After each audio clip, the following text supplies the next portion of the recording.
Então, antes da gente começar o caso, um anúncio muito importante. Se vocês quiserem me ouvir falando um caso pessoalmente, um episódio completo, ao vivo e a cores, onde a gente pode se conhecer, vai rolar um encontro aqui em São Paulo, dia 28 de setembro, um sábado, às 2 horas da tarde, junto com o Spotify.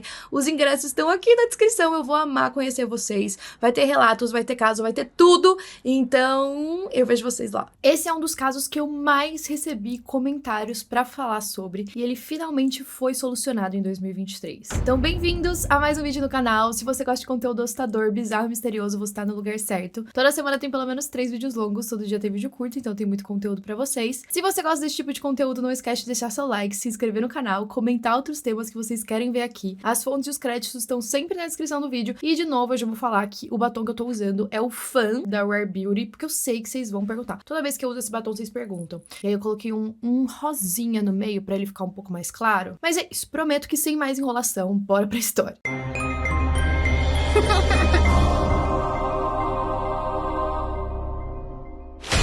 A Praia Gilgo fica em Long Island, no estado de Nova York. Não sei se vocês lembram, mas tem outro caso muito famoso e assustador em Long Island, que é a casa de Amityville. Essa praia é um local bem solitário que divide o Oceano Atlântico em algumas pequenas baías. Infelizmente, a fama do local não é por sua beleza. No dia 1º de maio de 2010, a polícia recebeu uma chamada de emergência de uma mulher chamada Shannon Gilbert. A Shannon tinha acabado de se mudar para Nova York junto com a mãe depois que os pais dela se divorciaram. Na ligação, ela parece extremamente desesperada. Era mais ou menos 5 horas da manhã e ela começa a gritar que tem alguém perseguindo ela e até tentando matá-la. Ela também disse que ela saiu correndo tentando bater na casa dos vizinhos para ver se alguém atendia e a ajudava, só que os vizinhos ficaram com medo e ninguém abriu a porta. A gente ouve alguns gritos nessa chamada, o operador tenta conversar com ela, mas de repente a ligação cai.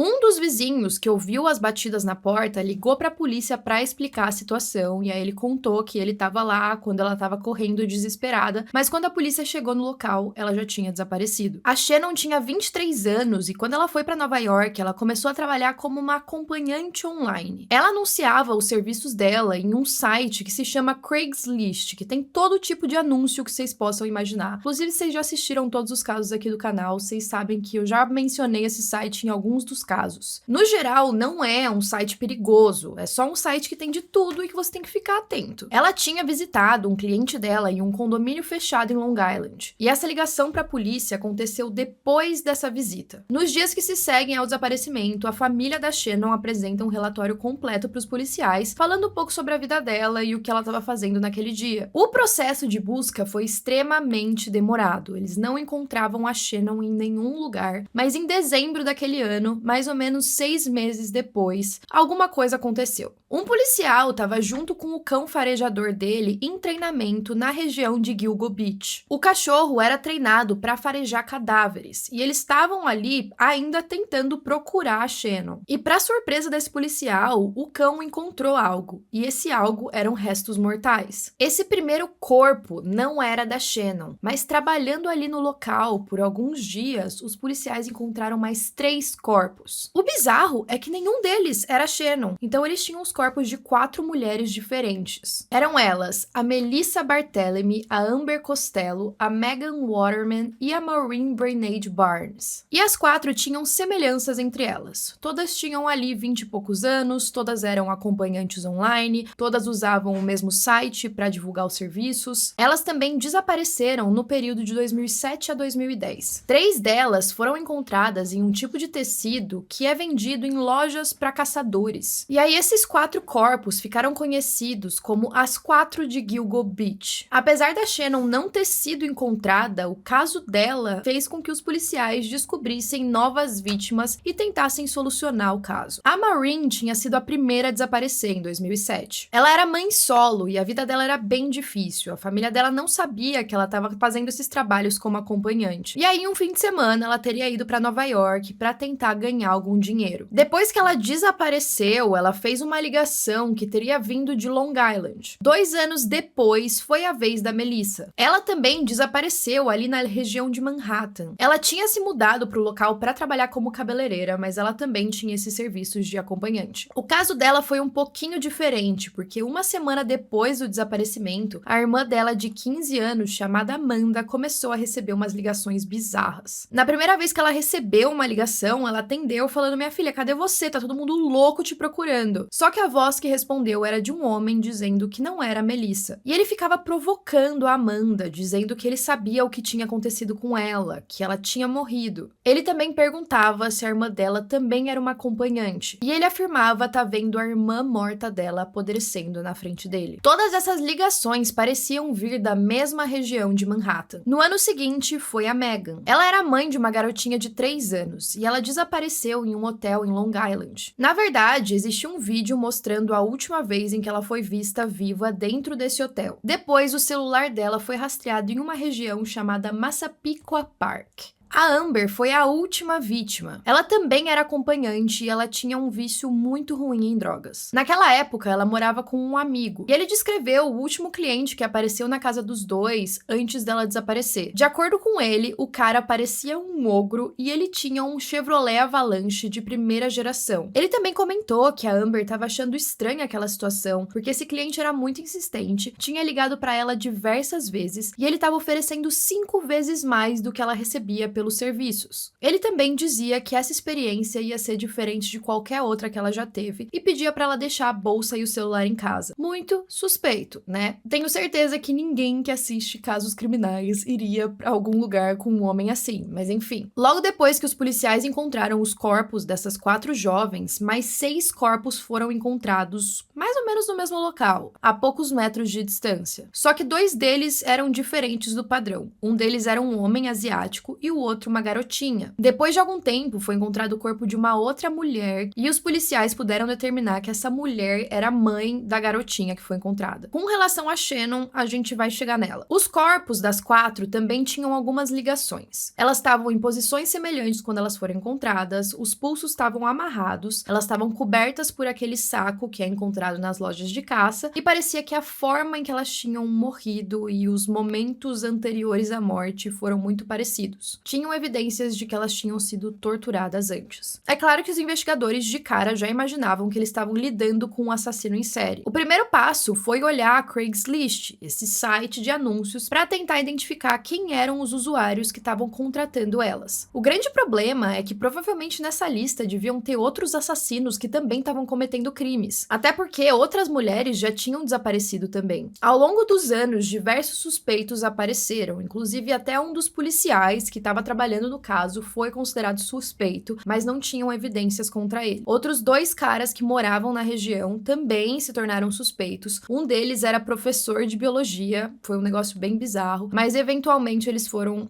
inocentados. Na verdade, eles foram liberados por falta de provas. Também tinha um perfil que foi traçado para esse assassino, que supostamente seria um homem branco de 20 a 40 anos, educado, que dirigia um carro e que provavelmente era casado, além de trabalhar em uma empresa local. Além disso, eles tinham 2 locais muito importantes, aquela região do centro de Manhattan e Long Island. Então, a pessoa que cometeu os crimes teria algum tipo de ligação nesses 2 locais. Só que, sendo bem sincera, o problema maior desse caso foi uma certa preguiça da polícia. Eles não estavam tão empenhados em investigar assim. Não sei exatamente o motivo, mas depois de alguns anos com o crime sem solução, teve uma reestruturação na polícia. Outras pessoas entraram na equipe para investigar esse caso. Com essa reestruturação também teve um investimento em tecnologias mais avançadas. Em todos os corpos foram identificados alguns fios de cabelo que não pertenciam às mulheres, mas quando o caso aconteceu, eles não estavam com uma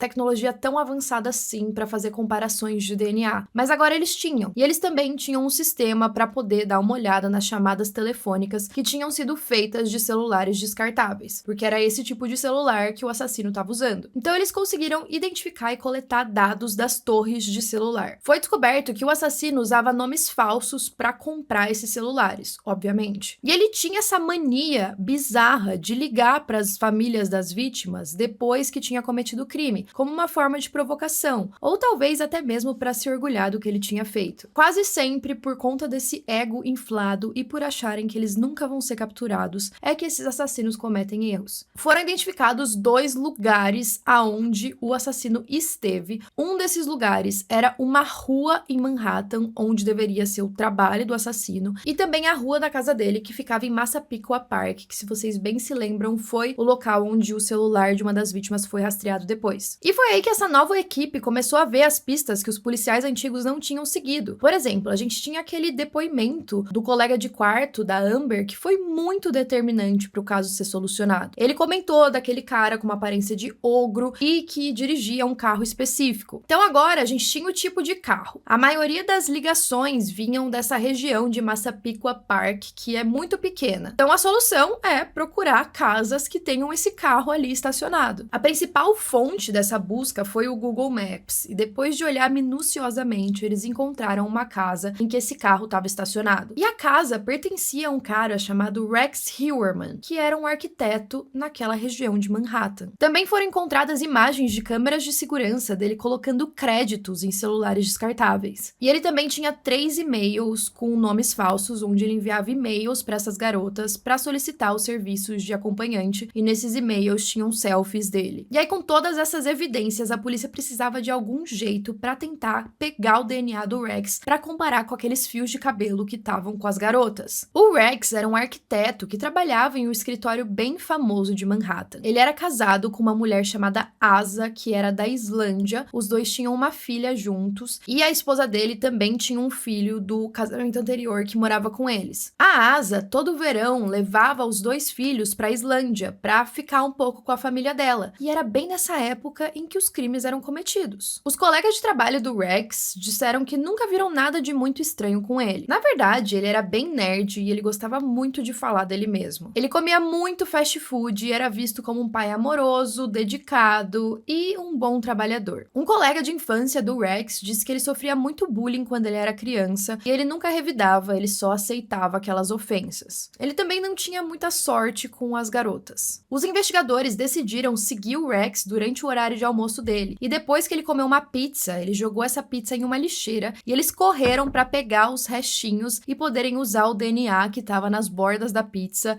para comparar com os fios de cabelo. Quando os resultados vieram como positivos, todo mundo ficou chocado. Nem mesmo os investigadores conseguiram acreditar que eles estavam prestes a solucionar aquele caso. O Rex pegou uma prisão preventiva saindo do escritório dele no dia 13 de julho de 2023, mais ou menos um ano atrás. E aí, quando a polícia foi na casa do Rex com um mandado de busca e apreensão para descobrir se tinha alguma coisa lá, os vizinhos ficaram chocados. Sabe aquela típica vizinhança fofoqueira? Tava todo mundo na rua, tipo assim, meu Deus, como assim ele? Não faz sentido nenhum. Eles coletaram todos os materiais possíveis dentro da casa para ajudar na investigação. Então eles pegaram um computador, várias caixas, ferramentas. No porão, ele tinha um esconderijo onde ele guardava diversas armas. Ele tinha 300. A paixão do Rex era a caça. Vocês lembram do material que estava enrolando os corpos das vítimas? No computador dele também foram coletadas pesquisas absurdas e terríveis envolvendo mulheres sendo mortas de formas brutais. Tinha até coisas relacionadas com crianças, tudo de mais absurdo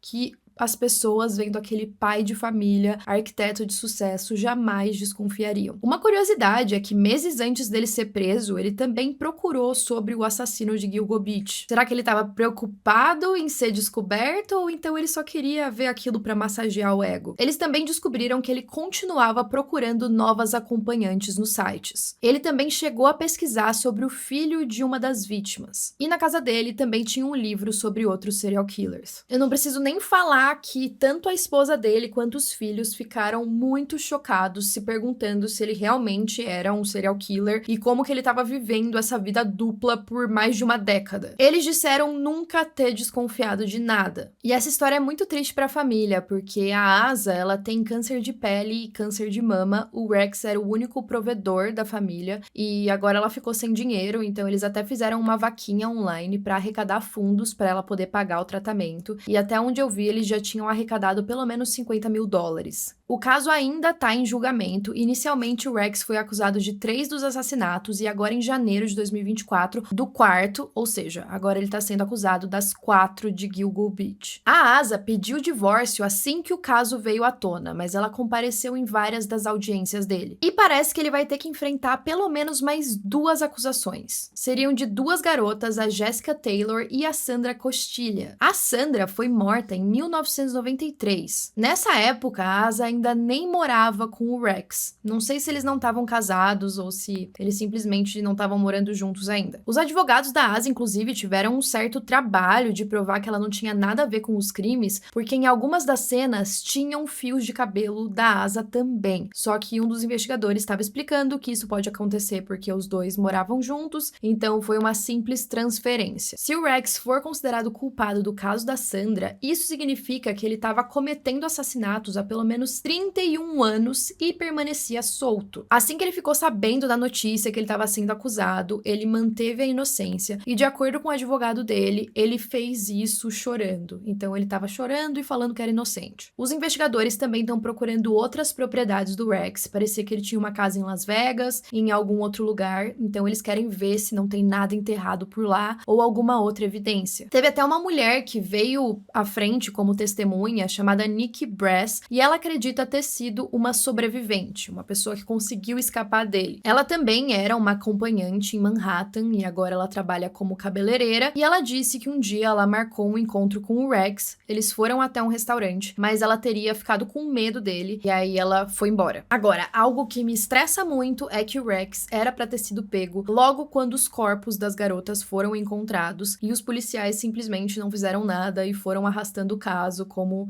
sei lá. Não sei, não vou julgar também, né? Não vou falar que eles são preguiçosos, porque eu não sei exatamente o que aconteceu. Mas pra uma outra equipe pegar o caso e ele começar a andar de novo, faz você questionar se talvez se eles não tivessem insistido um pouco mais, a gente não teria um serial killer preso muito mais cedo. Provavelmente a gente vai ter mais notícias sobre esse caso quando for a julgamento, pra ver se ele vai ser condenado mesmo. Mas por enquanto é isso que a gente tem de informações. Com relação a Shannon, a que eu comentei no começo do vídeo, o corpo dela foi encontrado mais ou menos 1 ano depois do desaparecimento dela. Alguns investigadores acreditam que ela não foi morta, mas sim que foi um acidente, que ela acabou se afogando sozinha. O que é um pouco suspeito, ainda mais levando em consideração aquela chamada que ela fez pro operador, indicando que tinha alguém perseguindo ela. Mas os investigadores que não acreditam que é um acidente, eles também não acreditam que o Rex tenha sido o responsável. Então talvez foi um segundo assassino, mas não ele. E eu acho muito curioso que o caso da Shannon fez com que outros casos fossem descobertos e até que solucionados. Enfim, esse foi o caso de hoje. Eu atualizo vocês se tiverem mais informações no futuro e até a próxima.